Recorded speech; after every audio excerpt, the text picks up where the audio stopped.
Hola, ¿se escucha bien? ¿Pueden hablar? Podemos. Ya. ¿Ya A ver, estamos yo.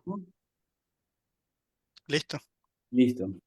Bueno, muy buenos días, buenas tardes.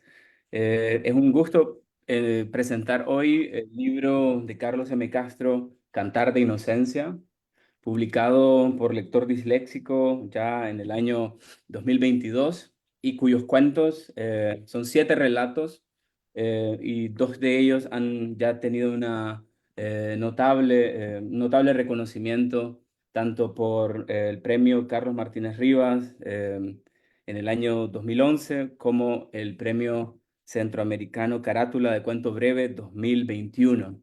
Em, para comenzar, hoy quisiera presentar a quienes nos acompañan.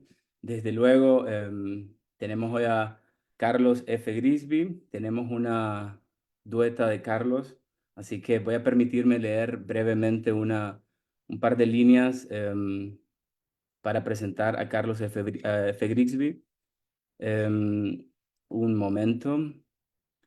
Carlos F. Grigsby nació en Managua, Nicaragua, en 1988. Con 18 años, fue ganador del premio Loewe a la creación joven por su libro Una oscuridad brillando en la claridad que la claridad no logra comprender, publicado por Visor Editorial 2008.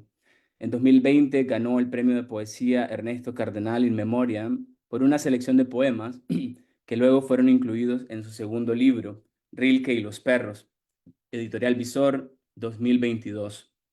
Su poesía figura en antologías como La Poesía del Siglo XX, Nicaragua y Puertas Abiertas, antología de poesía centroamericana. Como académico ha publicado la monografía Rediscovering Rubén Darío Through Translation, 2024. Actualmente trabaja como profesor de estudios latinoamericanos en la Universidad de Bristol. Bienvenido, Carlos F. Grisby. Gracias, Enrique. Y nada, contento de estar aquí hablando de Cantar de Inocencia, que me parece como de los mejores libros de cuento que han salido en los últimos años en Nicaragua. Y para la gente que a lo mejor no sabe, también voy a yo decir unas líneas sobre el perfil de Enrique, y que sepan un poco qué ha escrito él y dónde nos ubicamos, ¿no? Lo que estamos aquí a la mesa. Enrique nació en León en 1988 y es autor del libro de poesía La Casa detrás del tiempo, que ganó el certamen nacional para publicación de obras literarias del Centro Nicaragüense de Escritores. Su poesía forma parte de las antologías Queremos tanto a Claribel, publicado por la editorial Valparaíso en 2014, Los 2000, autores nicaragüenses del Nuevo Milenio, publicado por Leteo en el 2013. Nuevos Poetas de América, publicada por la Fundación Pablo Neruda en el 2013 también. Además es co-guionista de los films De donde fue el infierno y Vano Urbano, y su trabajo ha sido publicado en revistas de España, México, Centroamérica, Argentina, Chile y Perú. Su cuento La parte aérea, al igual que Carlos en este caso, o similar a Carlos, mejor dicho, obtuvo mención especial del 11º Premio Centroamericano del Cuento Carátula 2023. Es editor fundador de Quiebra Plata Ediciones y actualmente imparte cursos de lectura y escritura creativa en español en la Volkshochschule de Colonia, Alemania.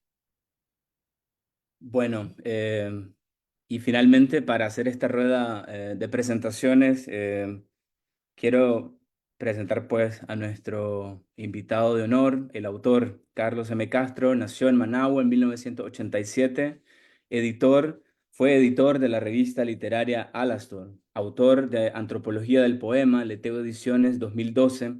Ha participado en numerosas antologías y colaborado en publicaciones de diversa índole. Edita libros para Quiebraplata Ediciones y para Lector Disléxico, además de enseñar español como lengua extranjera. Cantar de Inocencia es su primera obra narrativa. En este momento, Carlos nos acompaña desde Vancouver. Carlos, ¿podrías confirmarnos, ¿no? Y quizá contarnos un poco qué estás haciendo por allá en este momento, antes de dar inicio con una lectura, una primera lectura con la que queremos inaugurar esta conversación que Quisiéramos darle un tono informal, una charla distendida, sin perder de vista, ¿no? Esas preguntas que nos inquietan y que quisiéramos aclarar en relación al texto, que es lo más importante de esta mañana, esta tarde.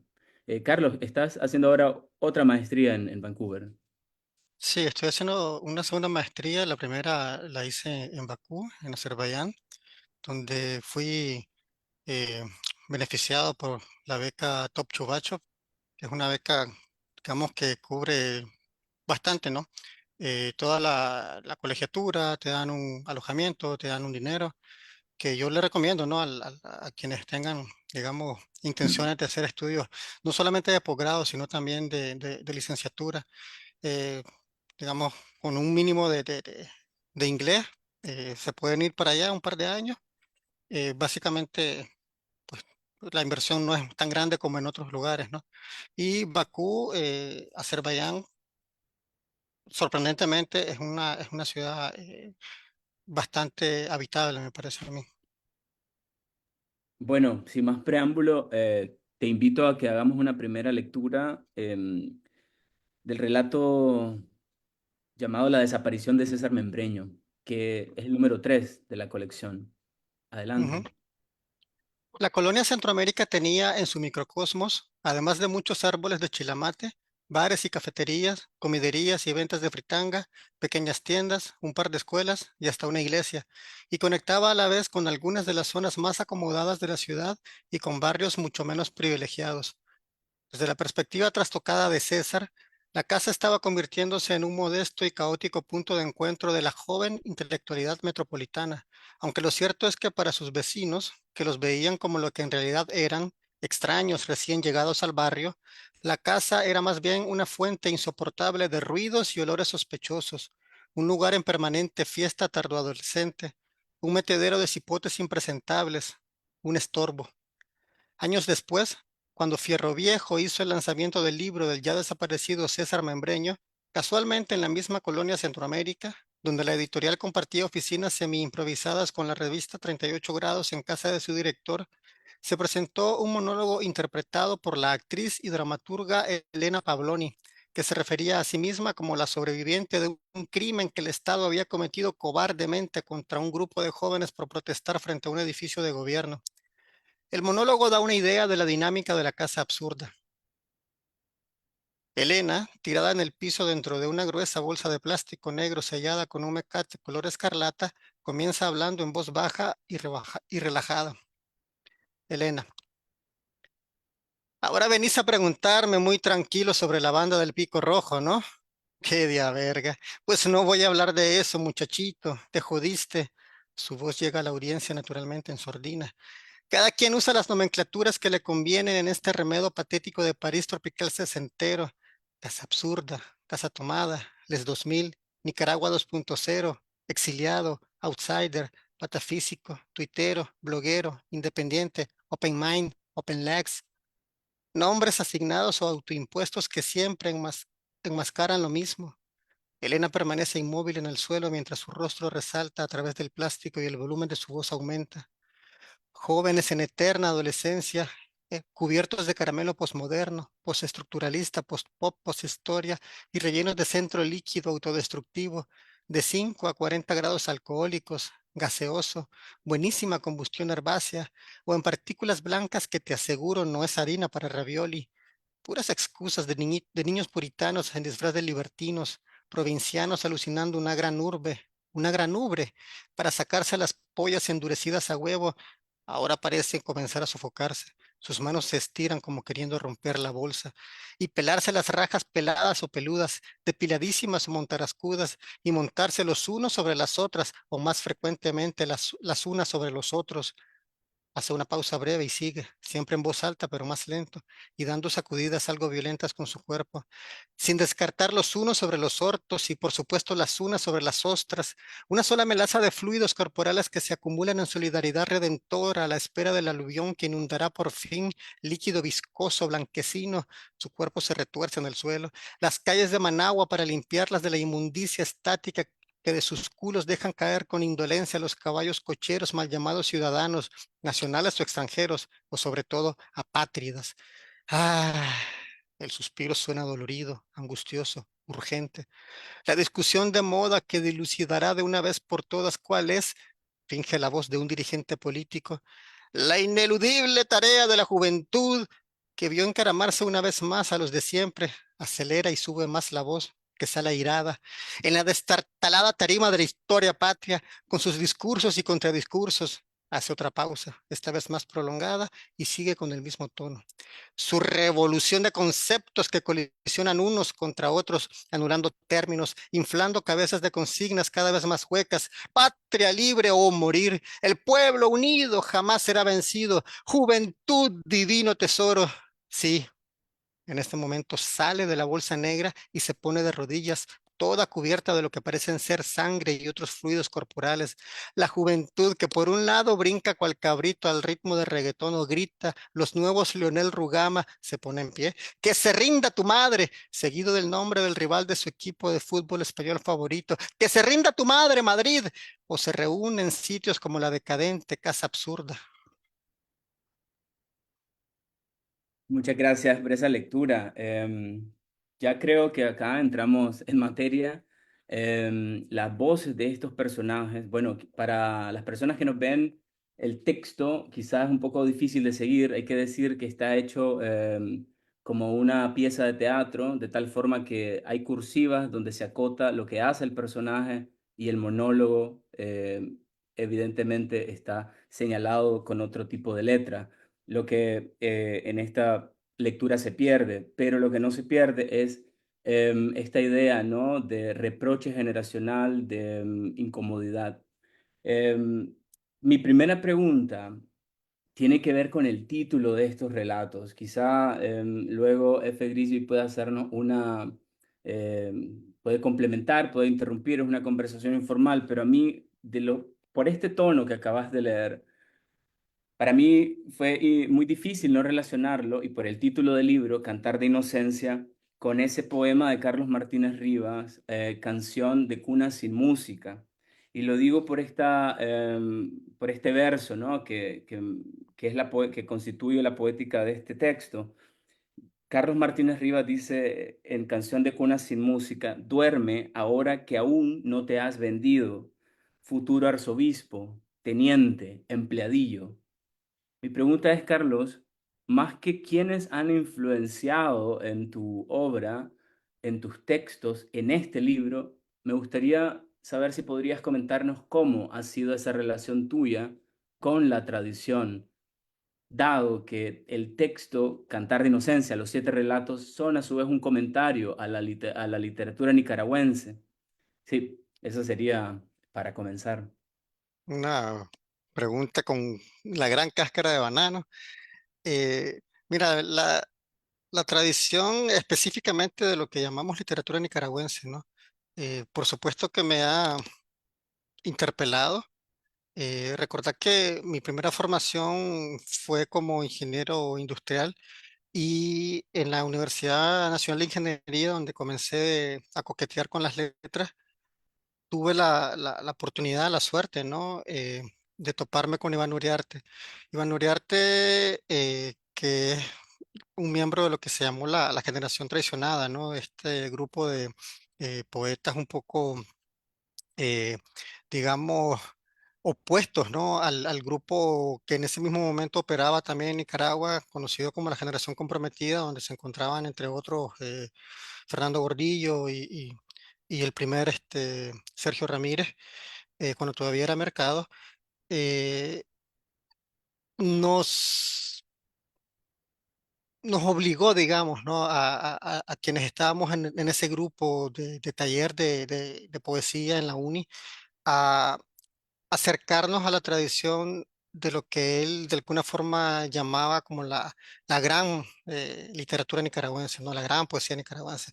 Entre ellos, en un sitial muy privilegiado estaba, por supuesto, Carlos Martínez Rivas, a quienes la mayoría de nosotros, cuando digo nosotros me refiero a otros que continuaron escribiendo como Rommel Cruz, como José López Vázquez, o Baltasar Ibarra, ¿no?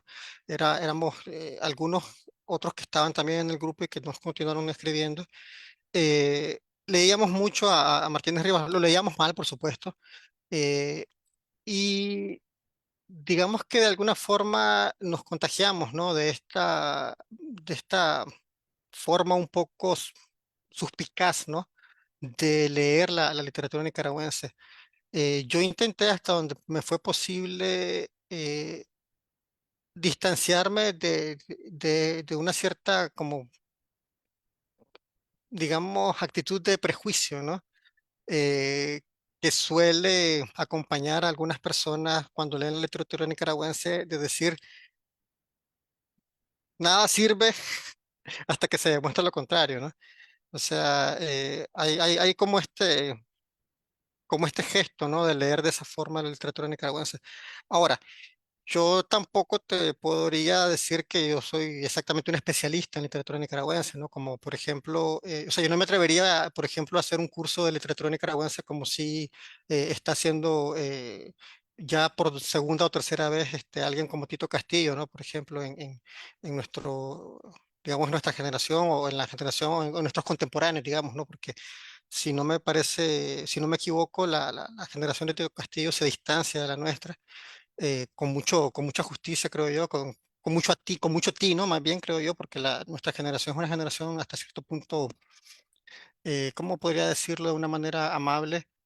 Eh, Maleada, ¿no? Maleada.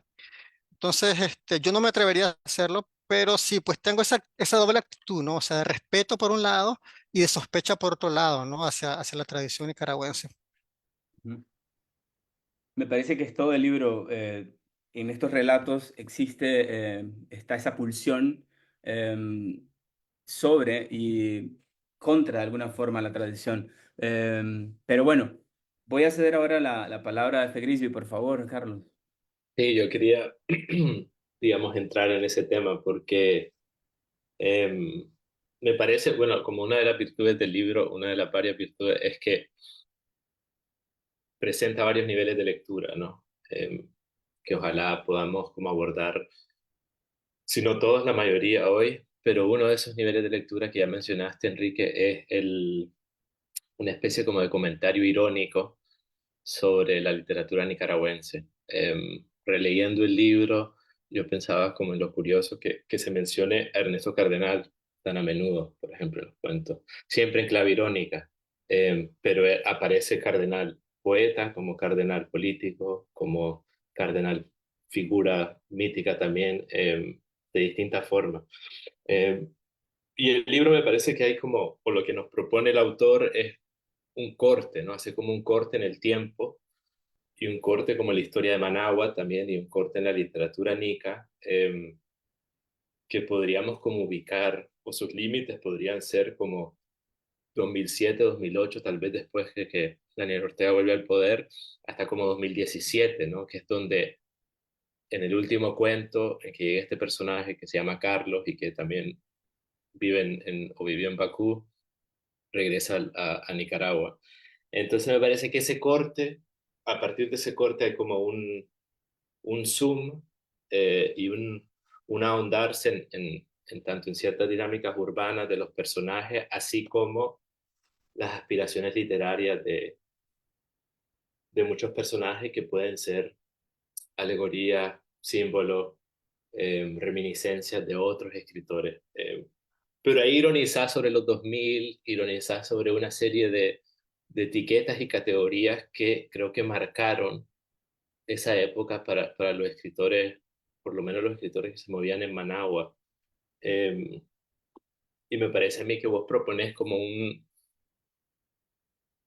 una teoría, ¿no? Una suerte de relación o de crítica que ubica ciertos protagonistas dentro de la literatura, como pueden ser Francisco Rijudiel o otras personas, que está propuesto en el libro, está implícito. Y a mí me llama la atención, o me gustaría saber si pudieras contarnos más sobre tu lectura de esa generación que acabas de llamar maleada, ¿no? Si ahora la distancia la ves distinta, si a través de este ejercicio de ficción pudiste como hacer una cartografía distinta de sus protagonistas, y cómo te relacionas vos con ella. Pues mira, yo empezaría diciendo que como persona y como escritor también, como persona pensante, ¿no? Y sintiente también, eh, yo voy bastante lento, o sea, mis procesos son muy lentos. Y yo me encuentro con esta generación aproximadamente en el año 2007, 2008, ¿no? Fueron mis primeros acercamientos. Cuando salí de esta burbujita, ¿no? Que comentaba antes, el taller que teníamos con Iván Uriarte, y empecé a relacionarme con otras personas, con Mario Mars, por ejemplo, con Enrique Delgadillo, con Alejandra Sequeira, con Irving Cordero, por ejemplo. O sea, tuve los primeros encuentros un poco hostiles, ¿no? Con esta generación, también de amor y de odio, ¿no? Yo, por ejemplo, cuando entré a estudiar la licenciatura a la UNAM, licenciatura en Lengua y Literatura, me atreví a publicar un pequeño ensayo sobre esta generación. Y para que te hagas una idea, el ensayo se titulaba algo así como Poética de mis hermanitos mayores, una cosa así, ¿no? Eh, y en este pequeño ensayo hice un comentario a algunos textos que encontré de estos autores, ¿no? Como te decía, Alejandra Sequeira, Irving Cordero, qué sé yo, Víctor Ruiz, estos autores, ¿no? Y fue lo que generó ese pequeño roce, ¿no? Con Cordero, por ejemplo, que ahora es un personaje ya casi desaparecido del panorama literario actual, pero que en esos años era muy activo. Y lo menciono porque él, junto con Ruiz Judiel, Francisco Ruiz Judiel, al que vos mencionaste, ¿no? En esos años, poco antes de esos años, protagonizaron una serie de, vamos a llamar, controversias, ¿no? Que eran un poco, hasta cierto punto, infantiles, ¿no?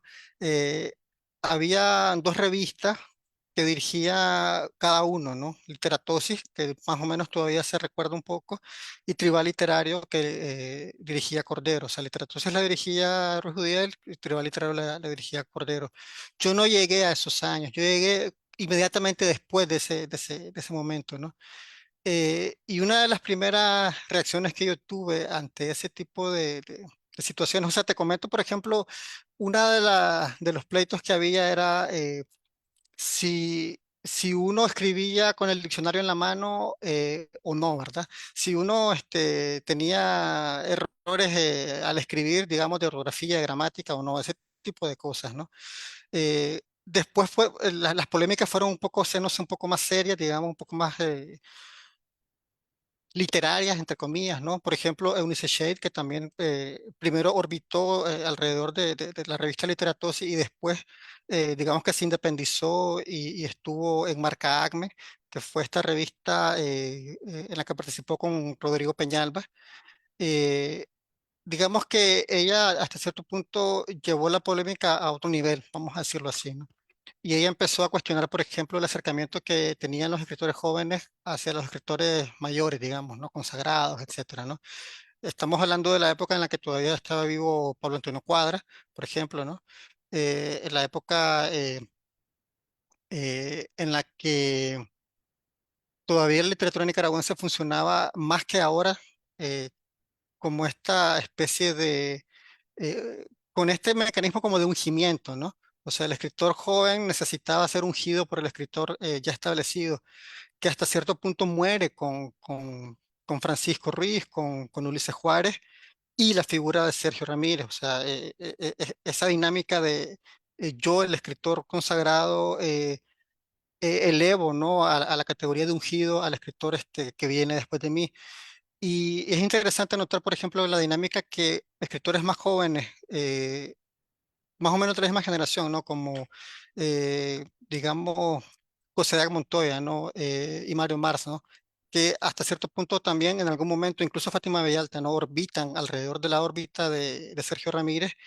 eh, Tiene cierta modificación, o sea, la dinámica de ungimiento es mucho más discreta. O sea, no hay una serie de declaraciones públicas, por ejemplo, ¿no? Que Sergio todavía hace un par de meses que se publicó el número más reciente de Carátula, él vuelve a mencionar a Francisco, vuelve a mencionar a Ulises como los herederos naturales, ¿no? Dice él de la revista Carátula, pero alguien podría leer de la literatura nicaragüense, ¿no? Esta como marca registrada. Y esta dinámica va cambiando, ¿no? O sea, lo que mencionaba, por ejemplo, Tito Castillo, ¿no? Tito Castillo, Andrés Moreira, no sé, Ernesto Castro Herrera, o sea, gente más joven como Génesis Hernández, o sea, eh, ellos ya no tienen esta dinámica tan evidente, ¿no? De ser ungidos por, que en el fondo era el verdadero quid de la cuestión, ¿no? Entre Cordero y Ruiz Judiel, o sea, Cordero no tenía este padrinazgo, ¿no? Digamos, estéticamente yo comulgo mucho más con Ruiz Judiel que con Cordero, o sea, a mí no me gusta mucho la literatura de Cordero, pero políticamente hay un elemento ahí interesante, ¿no? En esa dinámica que no logró ser articulado verbalmente en ese momento, pero que a la distancia uno lo podría interpretar de esa forma. Vos te fijas, las alianzas que establece Cordero, por ejemplo, para publicar una antología que se publica eh, un año después exactamente de la antología que publica Ruiz Judiel con Juárez Polanco, son un poquito más horizontales que las que hace Francisco y Ulises para publicar su antología. Cordero se forma una alianza con Marta Leonor González y, y Juan Sobalbarro, ¿no? Que tienen 400 elefantes. Alguien podría decir, bueno, pero Marta Leonor González fue ungida por Pablo Antonio Cuadra, que le heredó básicamente la prensa literaria. Pero aquí hay un elemento, un cierto, digamos, un discurso muy complejo, ¿no? O sea, que establece Marta Leonor y Juan Sobalbarro como parte, digamos, de este pequeño grupo de 400 elefantes que viene de los años 90, ¿no? De, de otro grupo que ahora se me escapa el nombre, donde estaban antes Leonel Delgado, donde estaba Carola Brantome, nucleados un poco en torno a esta licenciatura en Artes y Letras que antes había en la UCA, ¿no? Donde participaban como mentores hasta cierto punto Franz Galich o Mackenbach, ¿no? Y ellos tienen o sea, una construcción discursiva mucho más compleja, digamos, de hasta cierto punto desconfianza absoluta hacia la tradición y de construcción, ¿no? De la tradición misma, porque hay que tener en cuenta que ellos vienen directamente de este gran discurso monolítico de los años 80, ¿no? Donde la literatura nicaragüense básicamente se convirtió en una caja de resonancia de la revolución nicaragüense, ¿no? De la revolución sandinista de Nicaragua en esos años. Y había algunos puntos de fuga, ¿no? Como, qué sé yo, Juan Chou, el mismo Martínez Rivas, qué sé yo, ¿no? Pero entonces ellos desafían esa herencia, digamos, ¿no? Discursiva. Y es con ellos con quienes Cordero publica su antología, que ahora creo que se llama Novísimos, si no recuerdo. Un año exactamente después de la antología que publican Francisco y Ulises, eh, digamos de forma autogestionada, porque ellos crean su propio sello editorial, no se alían con ninguna casa editorial ya establecida, pero se acercan a alguien como Yoconda Belli para que les escriba el prólogo, ¿no? Que es la que bautiza, digamos, esta generación como la generación del desasosiego, ¿no? Entonces, mi actitud ha cambiado un poco, pero yo diría que más que nada a nivel de articulación, o sea, de articulación verbal, o sea, ahora puedo articular estas ideas que en aquel momento solamente intuía, percibía, sentía, ¿no? Ha ido evolucionando, como te digo, desde el 2007 más o menos hasta ahora. Creo que no se ha transformado demasiado. Soy crítico con mi generación, lo cual quiere decir que soy crítico también conmigo mismo, eh, pero, pero le tengo mucho cariño a mi generación. O sea, yo siempre he tenido como una expectativa muy alta, ¿no? De, de, de las personas en las personas que conforman lo que yo considero que es mi generación, que es como una generación como de dos momentos que te digo, o sea, estos como los hermanitos mayores que te decía, ¿no? Todos estos, La Shade, Peñalba, no sé, Rudiel, el mismo José de Montoya, que empiezan a funcionar, digamos, en la esfera pública como 5, 6 o 7 años antes que yo y que otras personas que comenzamos más o menos al mismo tiempo, ¿no? Como el mismo Enrique, como Mario, como no sé, otras personas que andan por ahí todavía, como Rito Marga, Guillén, o sea, estos todavía andamos ahí como queriendo hacer algo. Según mi forma de ver, estamos en la misma generación o en el mismo momento generacional, que por supuesto es súper problemático hablar de generaciones, pero pues yo creo que a lo mejor por ahí contesto tu pregunta o te genero otras preguntas, no sé. Bueno, ya vamos a eso porque ya tocaste varios puntos que, por ejemplo, el tema, la idea de generación, que es una idea con la que vos has trabajado, digamos, contra. Lo recuerdo desde la conversación que sostuviste con Ulises Juárez Polanco en el ciclo de charlas 2000. Decías que tu idea de generación, que para vos la idea de generación era una idea que no servía. Pero me gustaría primero, para las personas que no han leído el libro, para las personas que no tienen nociones de qué va este libro, y se preguntarán por qué estamos hablando tanto, ¿no? De estas personas como si ellos, como si esto fuera el libro, pero es que en parte es el libro. Es decir, este es un libro que trabaja con un registro de ficción, pero se apoya en material basado en eventos, en experiencias que Carlos de una manera directa o indirecta atravesó mientras vivió en Managua. Entonces, ¿por qué estamos haciendo estos comentarios? ¿No?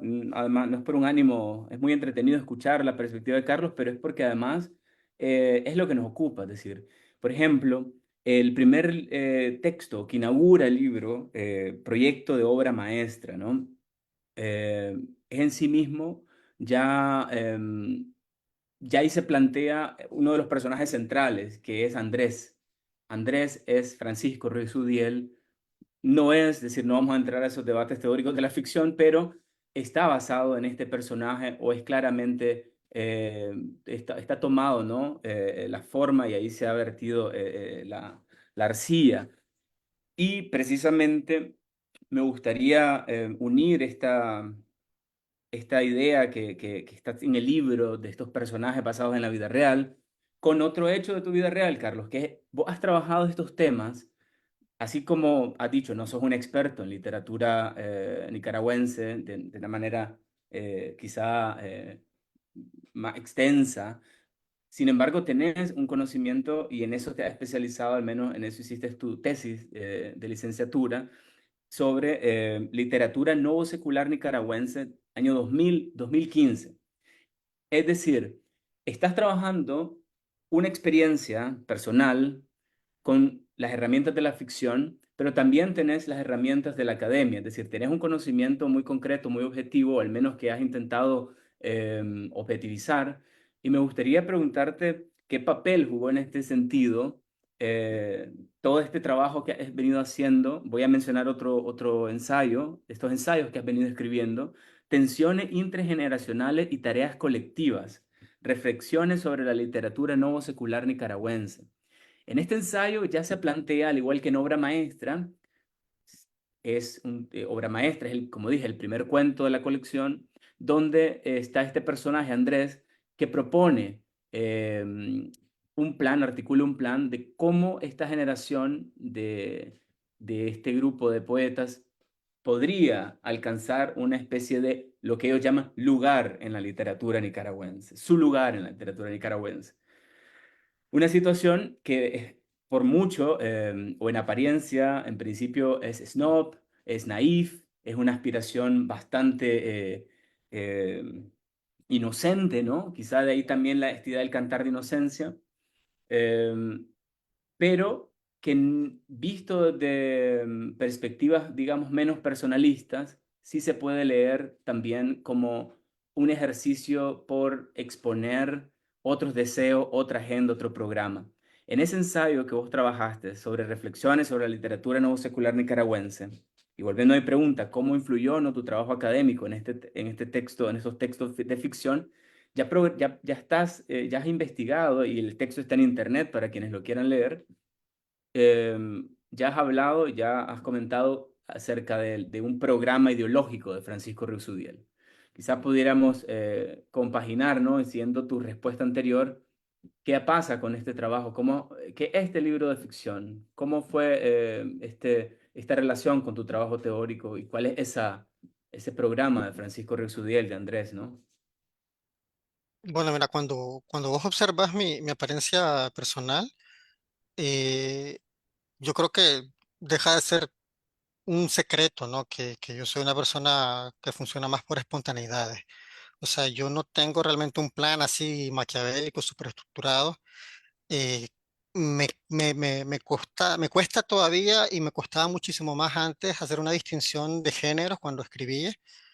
Eh, yo, por ejemplo, empecé a coquetear con el periodismo allá como por 2009, 2010, y una de las oportunidades que recibí en la vida fue colaborar como eh, una especie de reportero, digamos, ¿no?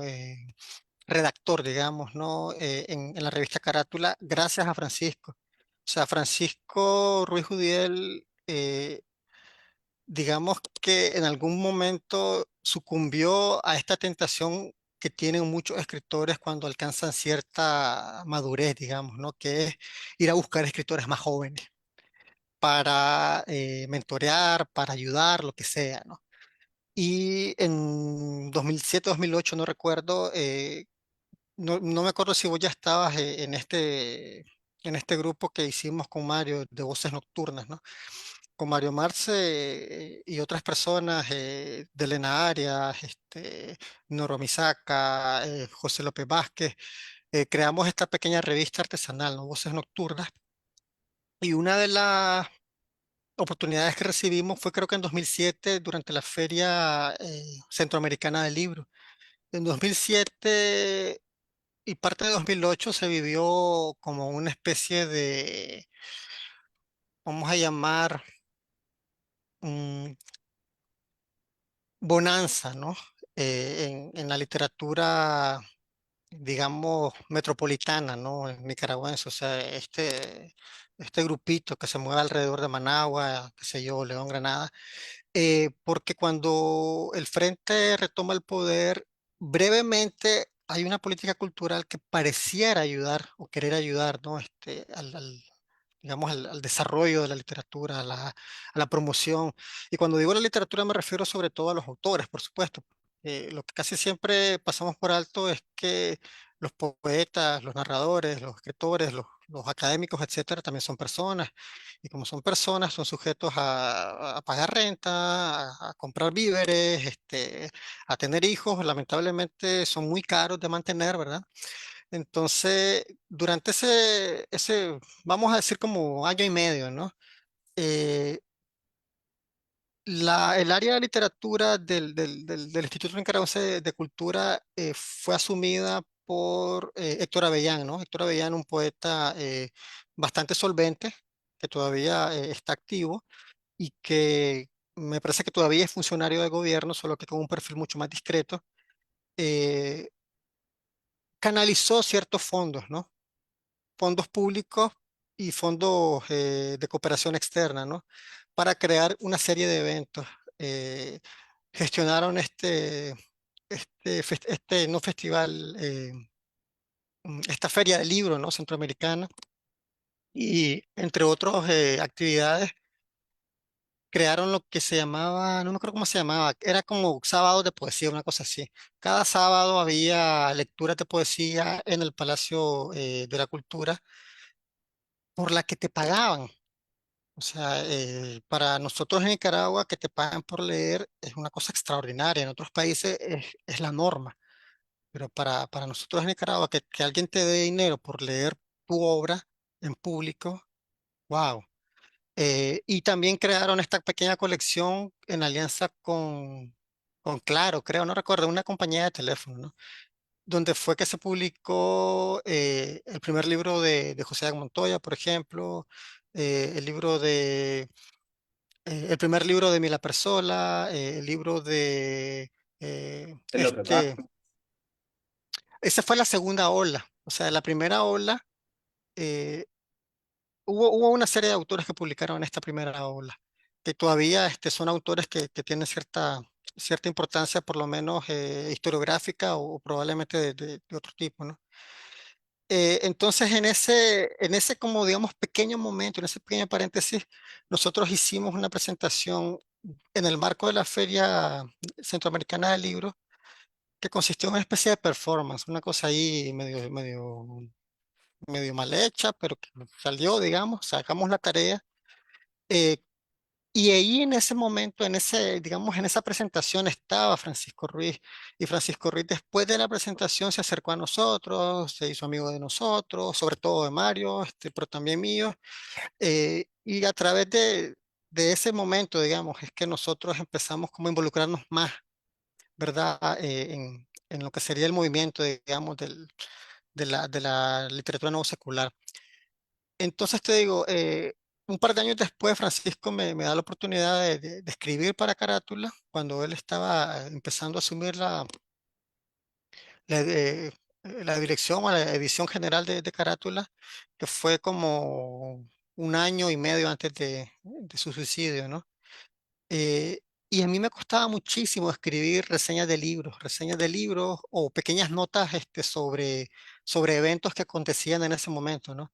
que se que llega al Festival de Poesía de Granada, hay que escribir una nota. Entonces yo en lugar de escribir una nota, escribía cosas como en, en Antropología del Poema, no sé si recordás, hay un texto donde se habla de Arthur Rimbaud. Este texto de Arthur Rimbaud era originalmente una reseña de un libro que yo escribí para Carátula, ¿no?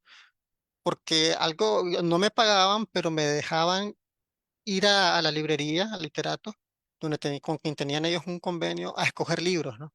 Digamos, para la siguiente edición yo voy a reseñar este libro. Entonces, el literato me daba el libro y era mío, pues. O sea, me lo daban. Digamos que así me pagaban, ¿no? Y en la revista ellos nada más ponían ahí este libro, lo puedes comprar en literato, qué sé yo. Entonces, ¿cómo respondo a tu pregunta sin decir tanto? Yo no estoy seguro de que en realidad la escritura ensayística alimente la escritura ficcional o viceversa, sino que en mi cabeza todo es una sola cosa, pues, y voy con mucho esfuerzo tratando de darle una forma que encaje eh, en cierta norma, digamos, ¿no? Para que pueda ser leído, para que pueda ser publicado. O sea, si yo salgo con un texto donde se mezcla todo, por ejemplo, va a pasar lo que pasó con Cantar de Inocencia, o sea, que solamente yo mismo voy a poder publicarlo. O sea, yo voy a ser mi propio editor porque ninguna revista lo va a querer publicar, por ejemplo, ¿no?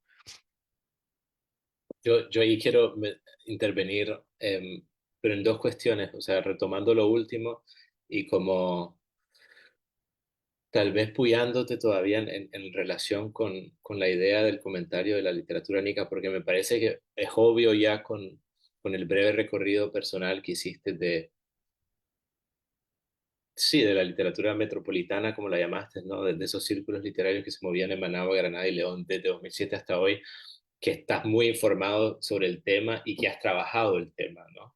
Pero me parece que para ficcionalizarlo hay otro interés, ¿no? Hay un interés vivencial o hay algunas posibilidades que te da la ficción o que te dan esas vivencias o esos círculos o esa generación que canalizas a través de la ficción, que no son meramente críticas o históricas. Eh, Porque tampoco me parece que sea nostalgia por la Managua perdida, ¿no? Me parece que hay algo más ahí. Y me interesa también como preguntarte qué es lo que te da la ficción o qué es lo interesante a nivel de la ficción de esa generación de la que te sentís parte. Eso por un lado, y luego tal vez podés contarnos un poco tu experiencia o la decisión de vos mismo ser, bueno, hiciste todo, ¿no? Sos el editor, sos el autor, sos el publicista, sos el diagramador. ¿Qué implica eso, ¿no? En el momento de producir un libro, de confeccionar un libro? ¿Qué se gana? ¿Qué se pierde? ¿Y cómo ha sido tu experiencia en ese sentido?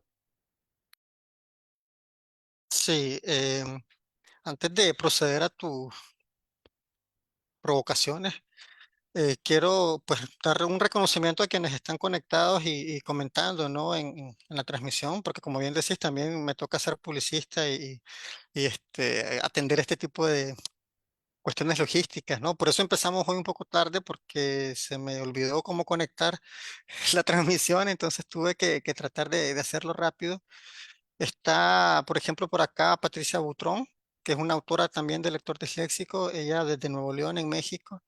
Está Holben Sandino, está Berman Vance, que yo creo que está en Costa Rica, está Nelson Blas, Madeline Mendieta, está mi hermana también por ahí, Nadine Lacayo René, y por supuesto nuestro amigo Luis Baez. eh, Aquí han comentado y algunos han dejado preguntas y comentarios, ¿no? Por ejemplo, Berman me pregunta qué me parece sospechoso de la tradición literaria nicaragüense. Es una pregunta también muy complicada de responder. Yo diría que en principio hay este afán de como de autosuficiencia absurda, ¿no? De la literatura nicaragüense, tratándose de un país de menos de 7 millones de personas, ¿no? 7 millones, siendo generosos 8 tal vez, ¿no? Con los que están dispersos en el mundo, que no creo que lleguemos a 8, pero a lo mejor llegamos a 8 millones de personas. Y, ¿qué serán? 2 millones de personas siendo generosas, ¿no? Que tienen otras nacionalidades y de alguna forma tienen algún interés en Nicaragua, ¿no? Eh, Aunque sea anecdótico. Digamos que, que, que una población de ese tamaño puede ser autosuficiente de cualquier forma, ¿no? Y sobre todo literariamente, es absurdo, o sea, por lo menos cuestionable.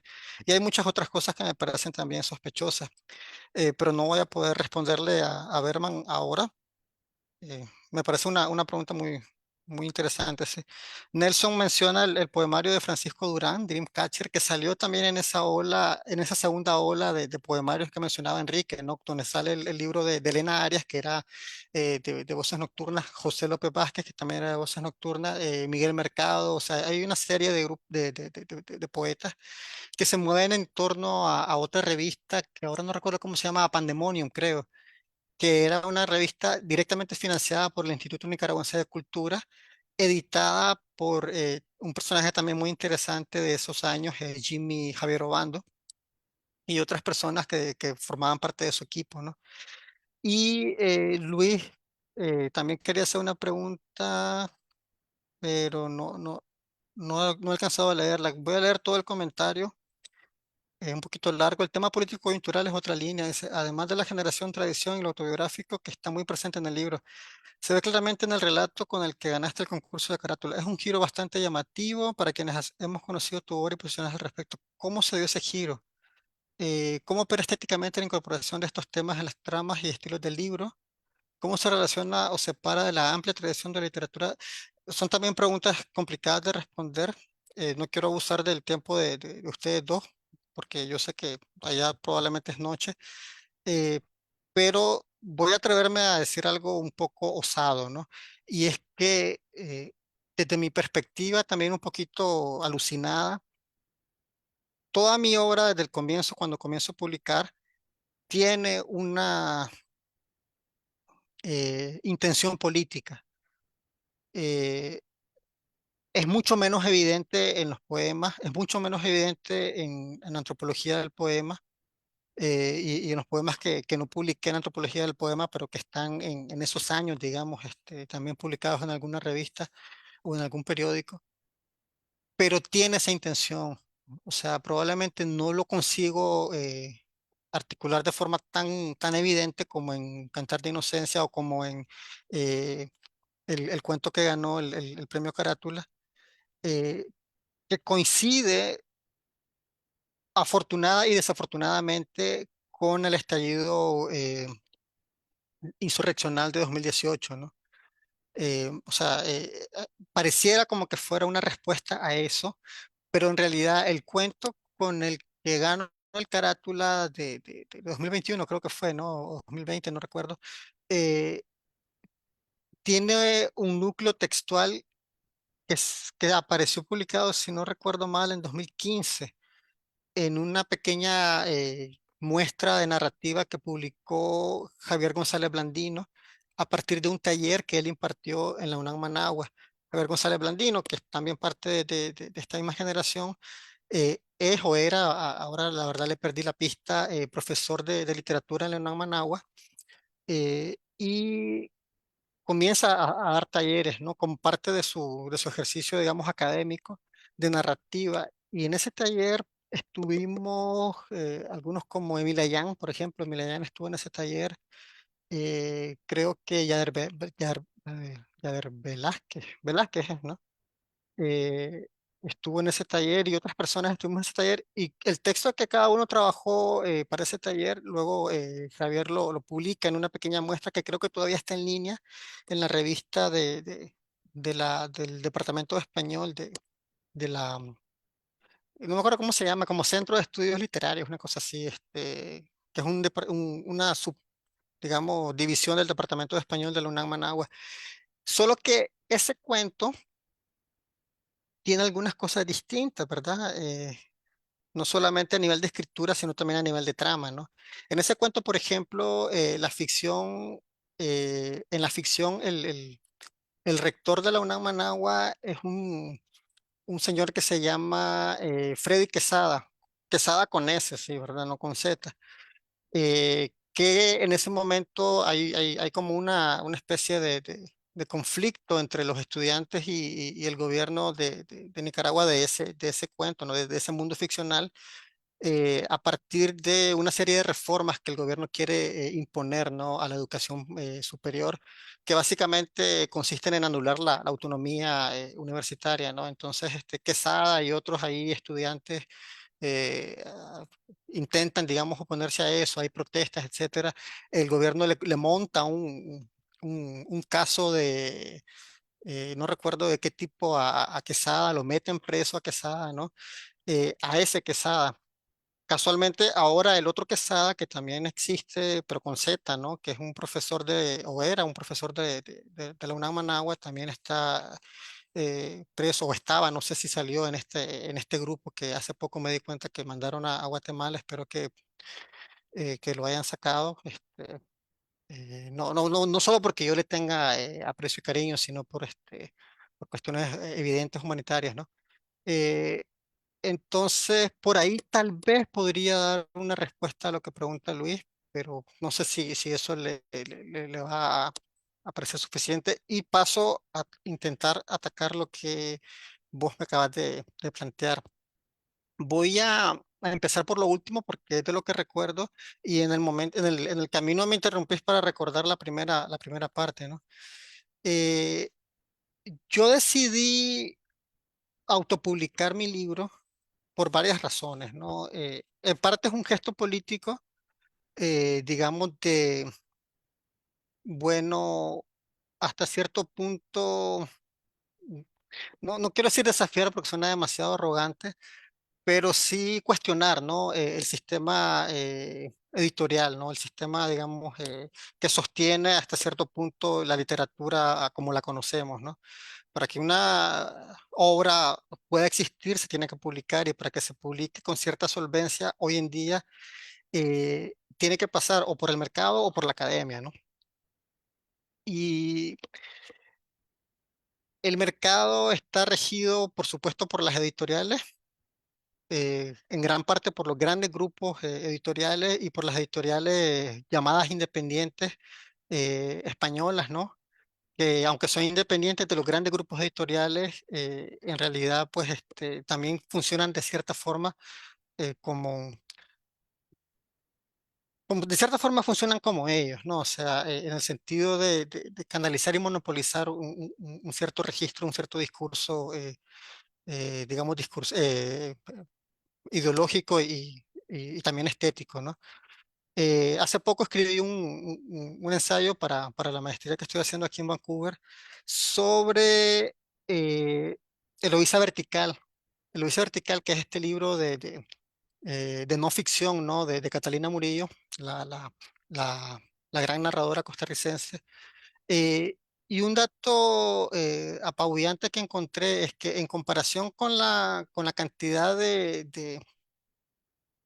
de libros, ¿no?, que mueve Latinoamérica a España, eh, España mueve libros de España a Latinoamérica como en una relación como de 50-1, o sea, una cosa así, o sea, es una relación escalofriante. Creo que incluso es más, creo que son como 200, de 200, o sea, cada 200, dicho en términos de dinero, ¿no? Cada $200 que mueve España a Latinoamérica, Latinoamérica mueve $1 a España, una cosa así, ¿no? Que se puede traducir en libros, ¿no? Se puede traducir en ideas, se puede traducir en muchas cosas. Y por eso es importante la labor de algunas pequeñas editoriales en España que intentan revertirlo, pero en general eso funciona así. Entonces yo decido lanzar Lector Disléxico en parte por esa razón, ¿verdad? Y yo no tengo plata, o sea, no tengo padrinos, no tengo inversionistas, o sea, entonces el modelo de lector disléxico es, algunos autores pagan por publicar, eso es claro, o sea, eso no hay ningún misterio. Otros autores no pagan por publicar. Los que pagan subsidian a los que no pagan. Es un modelo más o menos sencillo, ¿no? En teoría funciona, en la práctica todavía hay que afinarlo. Entonces, ¿cómo yo puedo convencer a alguien de que se autopublique? A alguien que tenga un cierto respeto por su obra, etcétera, y que no le quiera comprar o que tenga dudas, ¿no?, con esta idea de, por ejemplo, las ferias del libro, ¿no? Las ferias del libro, además de los grandes grupos editoriales, las ferias del libro son, digamos, uno es el rey y la otra es la reina, ¿no? No sé quién tiene más poder realmente en el mercado. O sea, las ferias del libro, como la FIL de Guadalajara, como la de Frankfurt en Alemania, o sea, esas grandes ferias de libros deciden también qué va y qué no va, ¿verdad? En el sistema literario. Y muchas ferias de libros, no todas, pero muchas ferias de libros, si vos sos un autor autopublicado, no te vuelven a ver.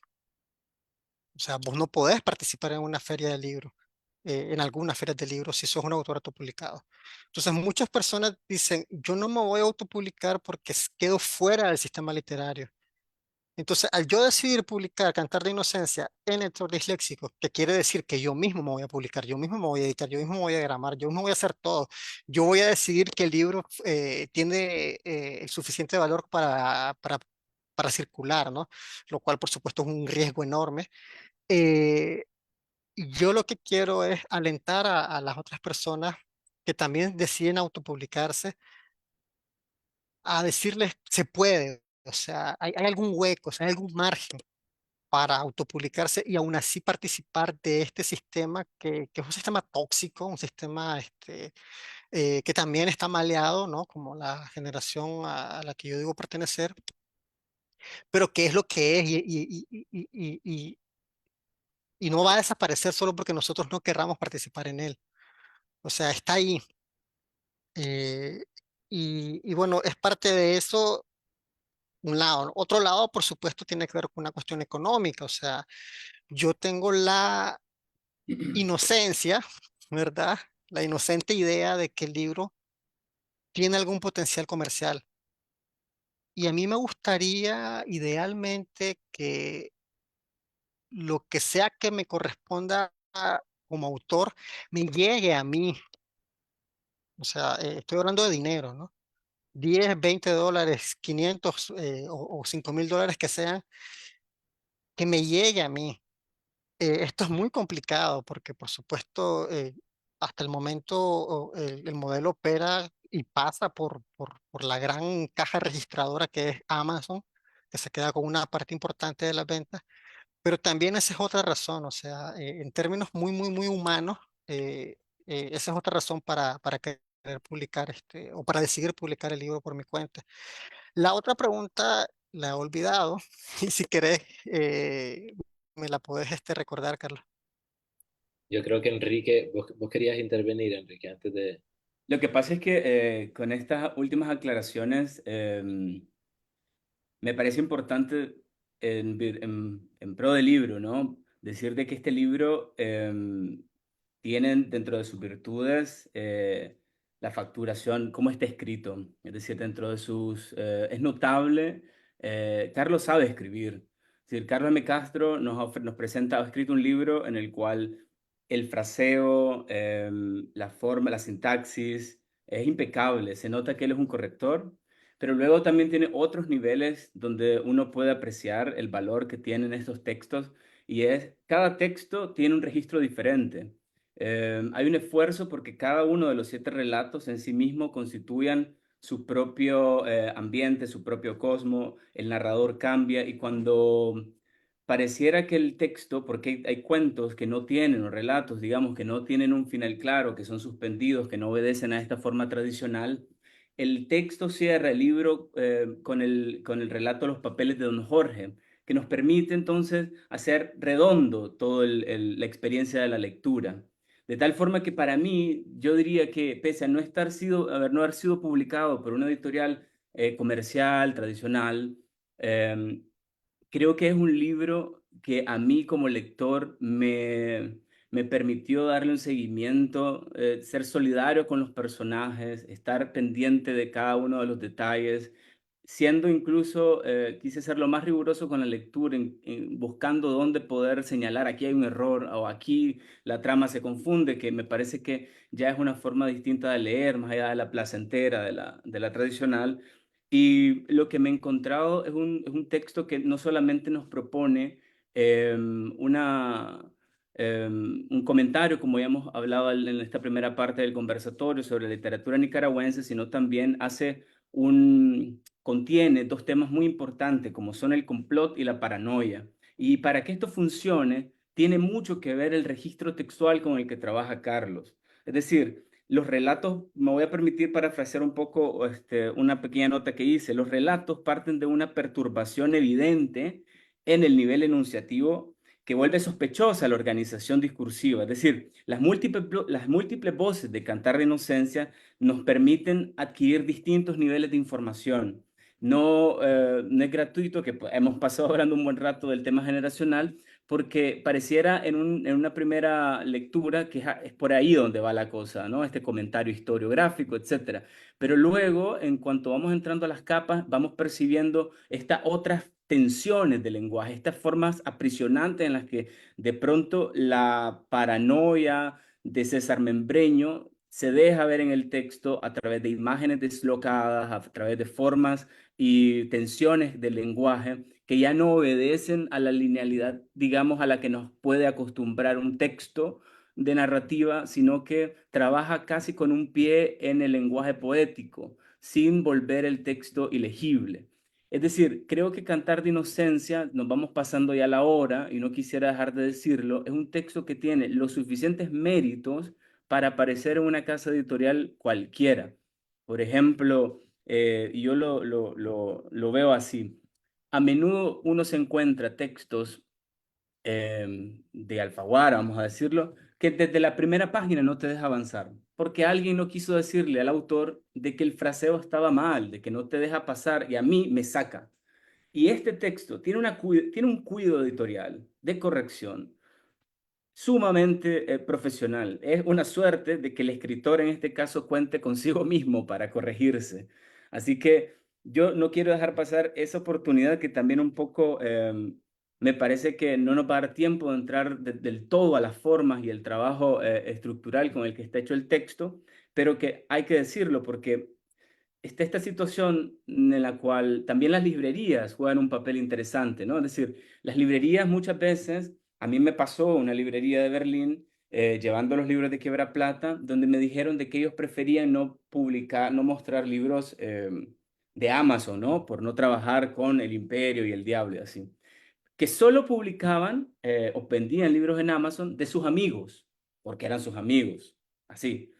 Y luego yo, pues me llevaba unos libros para una amiguita o amiguito ahí que tengo unos niños amigos latinoamericanos y me les llevaba unos libros de infantiles.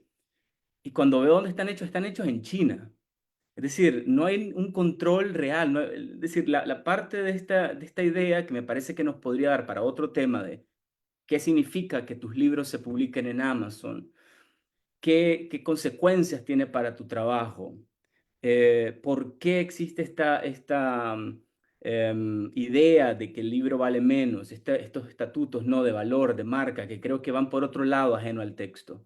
Acá estamos frente a un texto de alta calidad que me parece que tal vez nos podría incluso dar pie a que vayamos a otro segmento, si después de la pregunta que queda pendiente, y es que en Nicaragua se está publicando narrativa, en específico cuentos. Y pareciera un milagro, ¿no? En estos contextos, pero ya me gustaría darle la palabra a Carlos F. Grisby para que haga su pregunta y para que pasemos a este último, cuasi último bloque, ¿no?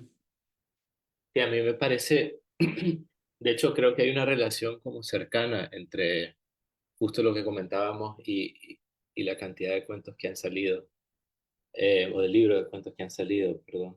Eh, yo creo que en realidad nos movemos hacia otro panorama editorial, tal vez, ¿no? Que creo que tiene que ver con tanto como con las posibilidades tecnológicas, por un lado, pero por otro también, en el caso nuestro, como escritores NICA, con unas determinadas circunstancias puntuales ante las cuales tenemos que como reinventarnos y buscar maneras de sacar libros de otro modo. A mí me interesa cómo está cambiando eso, por ejemplo, en el caso de Carlos, o sea, uno quiere generalmente una buena editorial para trabajar con un buen editor, quizá, o para que te editen el libro bien y de ahí sacar un mejor libro. Pero, no sé, en el caso de Carlos, eso ya no se aplica tampoco, ¿no? Porque Carlos es un muy buen editor, ya puede hacer ese trabajo por sí mismo, entonces, ¿por qué no poner a circular el libro si uno lo puede hacer por su propia cuenta? Eso por un lado. Y por otro, yo les comentaba antes a Enrique, antes de que tuviéramos este conversatorio, que hice una pequeña lista como de libros de cuento específicamente que han salido en Nicaragua en los últimos poquito más de 2 años. Y la leo nada más como para que la gente que nos está escuchando y viendo, para que se ubiquen, que no es solo un número al aire, sino además de Cantar de Inocencia de Carlos, que será en el 2022, se publicó La Fuga de Berman Vance en 2022 también, Mausoleo de Pájaros de Ernesto Castro en 2021, Prehistoria del Fracaso de Fátima Villalta este año, Historia Nacional del Abyecto de Luis Báez en 2022, El Silencio Canta en mí de William Grippi Vergara en 2023 y Una ciudad de estatuas y perros de María del Carmen Pérez Cuadras en 2022. O sea, en un país que se piensa a sí mismo como país de poetas, eh, dejamos para otra discusión si eso es cierto o no. Eh, Me parece que en 2 años publicar 7 libros de cuentos en un momento en que no hay libertad de expresión, en que eh, hay una o dos editoriales que están haciendo un trabajo heroico, ¿no? Ahí en el país, me parece bastante notable que además el género del cuento sea el que está como aflorando de esa manera, porque tampoco es que tengamos gran tradición o sea, si está Cajina Vega, Juan Aburto, Lisandro Chávez, Sergio Ramírez, tiene grandes cuentos, ¿no? Está eso, pero no, qué sé yo, no es Argentina, no es México, no es otras tradiciones, no es Guatemala tampoco. Guatemala tiene, no, Monterroso, tiene un montón de cuentos. Entonces, creo que hablamos también como de cambios en modelo editorial y modelos, digamos, cambios históricos particulares, pero también hay un cambio literario.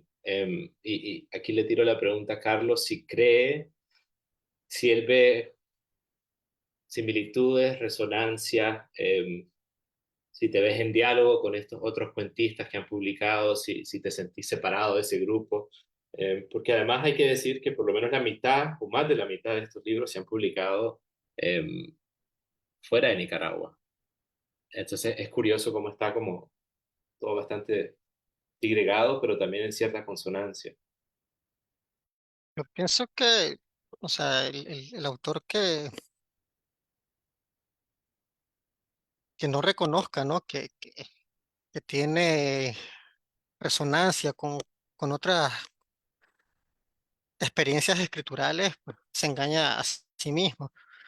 Eh, Probablemente no hay una afinidad estética tan evidente, pero desde el momento en que operamos a partir del mismo sistema lingüístico, que hemos experimentado situaciones vivenciales similares, ¿no? Porque la mayoría de las personas que mencionaste hemos vivido una parte importante de nuestra vida en Nicaragua en momentos más o menos similares, ¿no? En circunstancias probablemente distintas, porque cada quien tiene, qué sé yo, una historia de vida muy particular, ¿no? Venimos de familias diferentes, en ciudades distintas, qué sé yo. Pero sí debe de haber similitudes. Eh, no creo pues que un texto pueda surgir espontáneamente de la nada. Y en este sentido me gustaría aprovechar la oportunidad para eh, hacer explícito, ¿no? Algo que tal vez puede engañar a algunas personas que han escuchado la última hora, lo que hemos dicho, lo que yo he dicho. Cantar de Inocencia es un libro que no solamente me llevó tiempo a escribir, porque soy una persona lenta, sino también porque necesité de- de mucho aprendizaje, ¿no? De otras personas que operaron directamente en el texto o directamente sobre mí para lograr el resultado, ¿no? Ya mencioné, por ejemplo, a Javier González Blandino, con quien estuve en un taller con eh, el autor costarricense Carlos Cortés, por ejemplo, también estuve en un taller eh, con él, digamos. eh, una de las cosas que siempre recuerdo de sus talleres es esta noción, ¿no? De un buen cuento como una historia que tiene muchas capas, ¿no? O sea, la historia que está encima y luego un montón de historias. Esto es variable, puede ser una, dos, cinco historias que están, digamos, debajo, ¿no? Escondidas, ¿no? Eh, con Luis Báez, estuve brevemente también trabajando directamente sobre los textos. Con Camila Fabri, la argentina, también estuve trabajando algunos de los textos con ustedes dos, también dialogué los textos. Entonces, esto de editarse a uno mismo tiene muchas trampas. Uno cae víctima fácilmente de puntos ciegos, ¿no? Eh, porque tu propio texto eh, no solamente está en la hoja, sino también está en tu cabeza. O sea, cuando vos te lees a vos mismo, vos crees que hay cosas que son obvias porque vos lo tenés aquí, pero no está en el papel. Siempre es necesario que otra persona lo lea para que en verdad te diga si eso se comunica o no se comunica.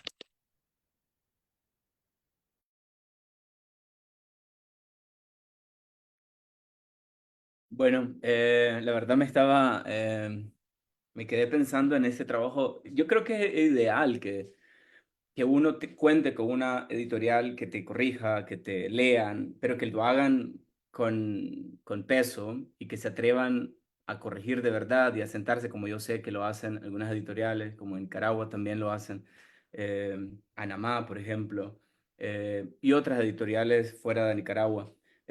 Bueno, por mi parte creo que iríamos ya básicamente llegando hacia el final de esta conversación.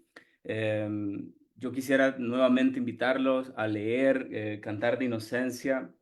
Me parece que es una obra que tiene todas las credenciales técnicas de contenido para entretener, que me parece que es importante, pero también hay textos, voy a decir uno, por ejemplo, que a mí me gustó muchísimo, que es Iluminaciones, donde ya la idea del entretenimiento, la idea de la literatura, o hay momentos donde está en cuestión el lenguaje. Y dicho sea de paso, conectando con una de las ideas iniciales de Carlos sobre los géneros, ¿no? Sobre estas mezclas, muchas personas que leen este libro sienten que es una novela y quizá esa es otra de las ideas importantes que uno puede tomar de este libro, ¿no?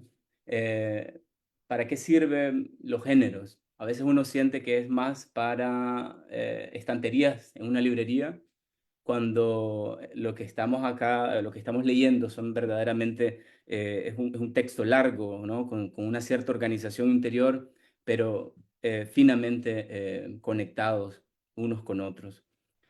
Bueno, yo quisiera, si no hay algún otro comentario o pregunta en las redes, no sé, antes de cerrar, me gustaría invitarte a una última lectura o también si hay un comentario de despedida de parte tuya, Carlos, también adelante. Yo quisiera tirar lo que pasa, porque ahora como con un poco de, como de remordimiento, siento que no, nos enllavamos bastante en el aspecto como de comentario crítico sobre la literatura nicaragüense, que es como muy enjundioso, que propone Cantar de Inocencias, pero hay varias otras capas de lectura, y solo así como para tirarlo a las personas que no han leído el libro y que lo tengan presente. Eh, una es como la que ya mencionamos, ¿no? Que hay para mí hay toda una teoría sobre la literatura nicaragüense reciente, ¿no? En la cual se nos pone ahí claramente sobre la mesa cuál es el autor más influyente, cómo se manejó eso alrededor de él, eh, y cuál fue la estética también de esa generación. Eso por un lado. Otro tema importante que me parece que da cabida como a los vuelos estilísticos más altos de la colección es el tema de la locura, o quizá la psicosis para ser más específico, que a veces es motivo para coquetear con lo fantástico, por un lado, y con un registro poético muy alto que a veces, digamos que roza el ámbito de lo onírico, que tiene la sintaxis de una lógica onírica, ¿no? Entonces ahí se ve también el trasfondo del poeta, en el trabajo del fraseo.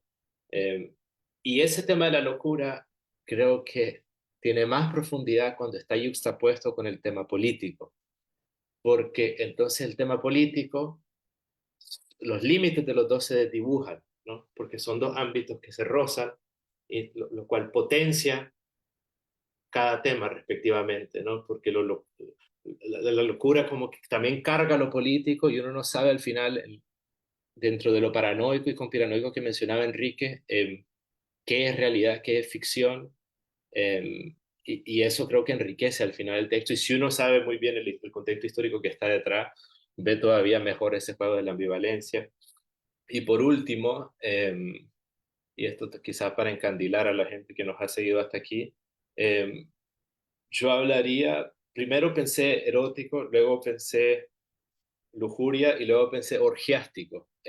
Creo que es otra beta importante, de lo que hacen estos personajes bohemios, aspirantes escritores en Managua, cómo se relacionan entre ellos, y cómo están como ellos descubriendo sus cuerpos también, y tratando de hacer unas performances que uno como lector luego juzga si son más exitosas o no tanto. Eh, y todo esto contado con ironía, ¿no? Con una ironía muy fina, creo yo, tanto en el tratamiento del lenguaje del español que mencionaba Enrique, como también en referencias veladas y a veces no tan veladas.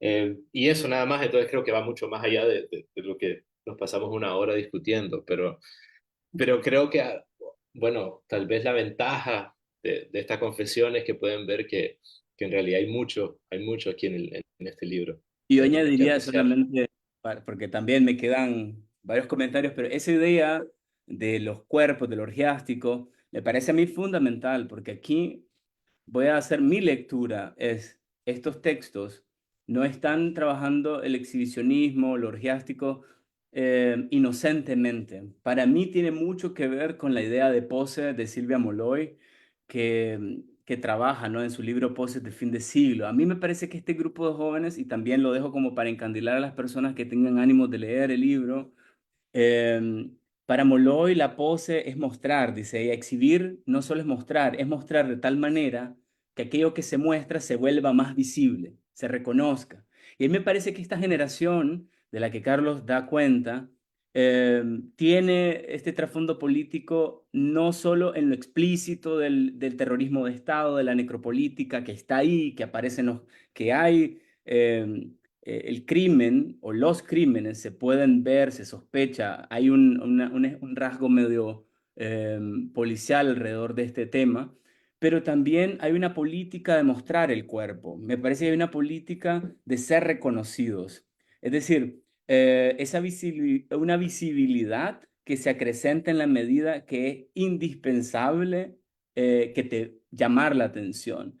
Es decir, mostrar, voy aquí a parafrasear directamente, em, para lo que se procura es en la pose de mostrar el cuerpo, de mostrar los deseos, es obligar la mirada del otro para forzar una lectura, para obligar un discurso, para también mostrar una política, ¿no? Que es la que me parece a mí que fue, o que también en el libro se muestra en constante tensión, una política oficial del Estado contra unos cuerpos y una generación que quiere rebelarse, no con las maneras tradicionales, no con los eslóganes tradicionales y quizá acaso tampoco de una manera consciente, sino precisamente desde el deseo, que es para mí otra palabra clave del libro, el deseo. Bueno, queda mucha tela por cortar, pero creo que esperamos que sean elementos para provocar la lectura de esta obra.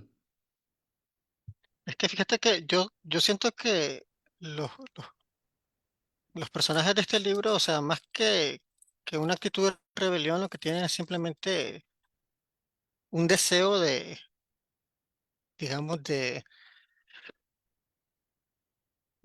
que su derecho a existir se respete, pues, o sea, porque finalmente llegamos a un punto, tanto ellos como nosotros, en que el mismo derecho a nuestra existencia se pone en cuestión. Muchas de nosotros, de nuestras comunidades, digamos, ¿no? Pareciera que no tuviéramos derecho a existir, pues. Lo dejo ahí sin profundizar mucho y solamente quiero saludar a Carlos Calero, este poeta nicaragüense que vive desde hace mucho tiempo en Costa Rica, que nos ha dejado también un comentario en la transmisión y una pregunta, ¿no? Su pregunta es qué viene y no ha sido posible en la escritura del libro, supongo yo.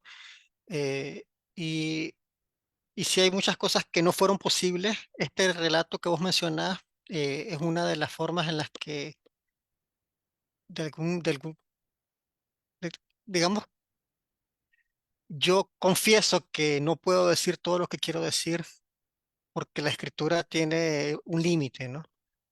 Eh, y hay cosas que no se pueden expresar ni oralmente ni por escrito. O sea, el lenguaje tiene límites eh, que impiden que el pensamiento se exprese, ¿no?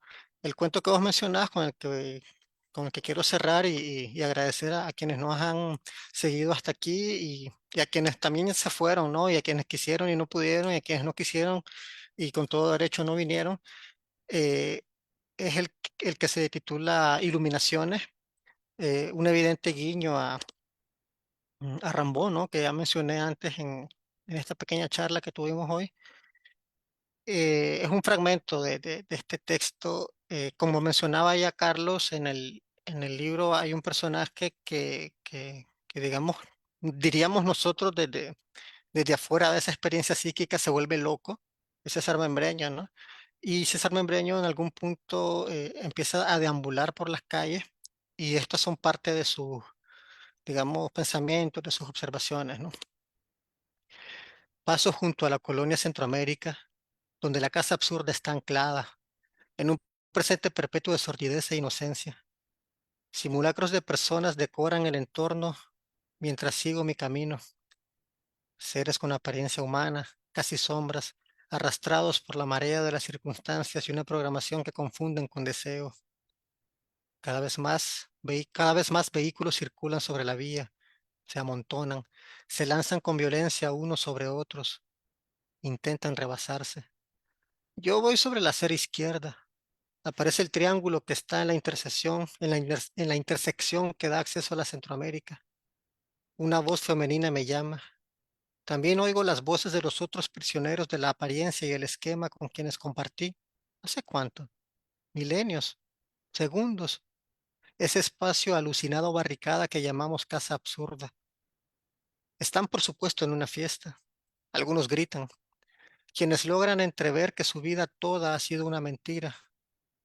Quisiera que vinieran conmigo que de mí dependiera enviar al éter su esencia de estrella mancillada. Un transeúnte nota mi esfuerzo.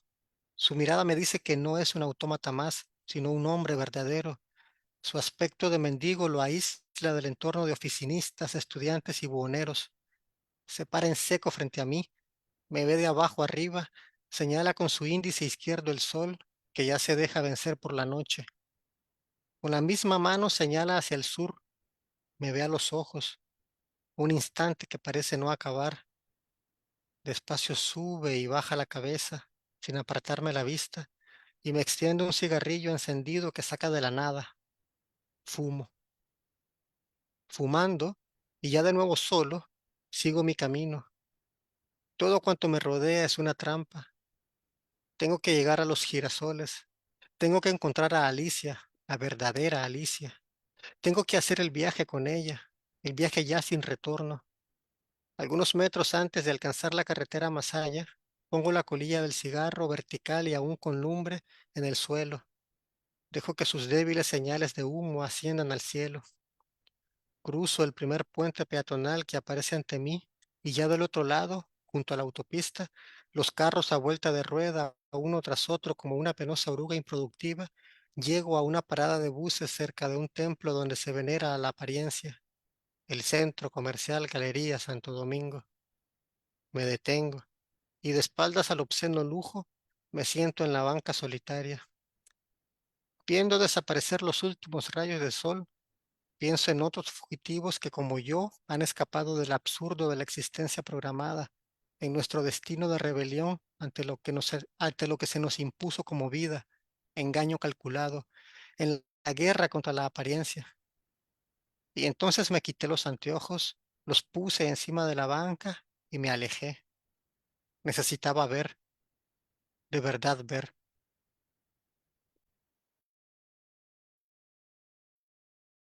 Muchas gracias. Buenísimo. Que puedo, para cerrar nada más decir, pues que muchos de los cuentos están en línea, en algunas revistas. El libro está en línea en algún lugar, lo encontré hace poco, alguien lo subió, hay una versión en PDF circulando ahí, ¿verdad? Esto atenta contra mis propios intereses financieros, pero en realidad es lo que hay. No voy a ponerme quisquilloso. Por supuesto, agradeceré a cualquier persona que lo compre, está en Amazon. Por el momento solo en versión impresa, si el tiempo lo permite, estará pronto en versión Kindle, ¿verdad? Que resulta un poco más cómodo, ¿no? Para muchas personas. Está en algún lugar de Managua circulando también. Hasta hace poco había ejemplares en literato. No sé si todavía hay, yo creo que ya no. Pero de todas formas, si alguien lo compró, es muy probable que ya esté en el mercado de los libros usados, porque así funciona el mercado de libros, ¿no? Y pues nada, o sea, vuelvo a agradecer primero a ustedes dos por su tiempo. Yo sé que para ustedes allá es ya de noche, la noche del domingo, ¿verdad? Que una noche sagrada para descansar. Y por supuesto a quienes están del otro lado en cualquier lugar del mundo.